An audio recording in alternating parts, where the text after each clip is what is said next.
شعر ہے، اس حوالے سے شرعی رہنمائی درکار ہے۔ کیوں خدا تو نے مجھے ایسا خواب دکھایا جب حقیقت میں اسے توڑنا تھا؟ تو اس کی شرعی رہنمائی معلوم کرنے، یہ پڑھنا بولنا کیسا ہے؟ معاذ اللہ، یہ تو کھلا کفر ہے، اللہ پر اعتراض کر رہا ہے۔ تو نے یا اللہ مجھے کیوں ایسا خواب دکھایا، نے کسی کے عشق میں مبتلا کیا۔ یہ گانے میں اس طرح ہوتے ہیں اشعار، جب میرا یہ خواب تجھے پورا کرنا نہیں تھا تو مجھے کیوں دکھایا؟ یہ اللہ پر اعتراض ہے، اور اللہ تعالیٰ پر اعتراض جو ہے یہ کفر ہے۔ اور اس طرح مطلب یہ کہ بندہ ایمان سے خارج ہو جاتا، اسلام سے خارج ہو جاتا ہے، مسلمان نہیں رہتا۔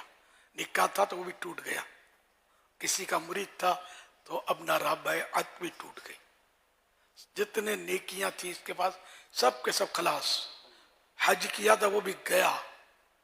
اب اس کے لیے یہی ہے کہ نئے سرے سے ایمان لائے، توبہ کرے اس کفر سے جو یہ کفر کیا ہے اس نے، توبہ کرے، کلمہ پڑھے، اب اسی سے چاہے تو نکاح بھی کر لے،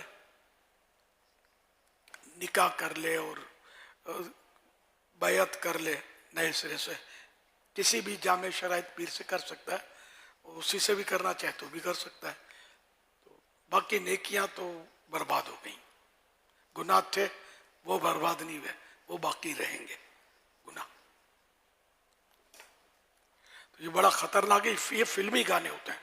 ہم تو آج سے نہیں، برسوں سے آپ کو سمجھاتے ہیں فلمیں ڈرامے چھوڑ دو، ایمان برباد ہو جاتا ہے، بعض اوقات بندے کو پتہ نہیں چلتا، خود نہ بولے گانا لیکن سمجھتے ہوئے دلچسپی لے رہا ہے اور جھوم رہا ہے، اور تو یہ بھی گیا اگر یہ سمجھ رہا ہے کہ جو یہ کہا جا رہا ہے اس کو۔ بڑا خطرناک معاملہ ہے، گانے میں بہت خرابیاں ہیں۔ ایک رسالہ بھی مکتبۃ المدینہ نے شائع کیا ہے، فلمی گانوں کے 35 کفری، گانوں کے 35 کفریات، گانوں کے 35 کفریہ اشعار، یہ تو ضرور پڑھیں۔ کفریہ کلمات کے بارے میں بھی اس تعلق سے کافی موجود، یہ اپنے کفریہ کلمات کے بارے میں سوال جواب، مکتبۃ المدینہ کتاب، اس کو تو ضرور پڑھنا چاہیے۔ ایمان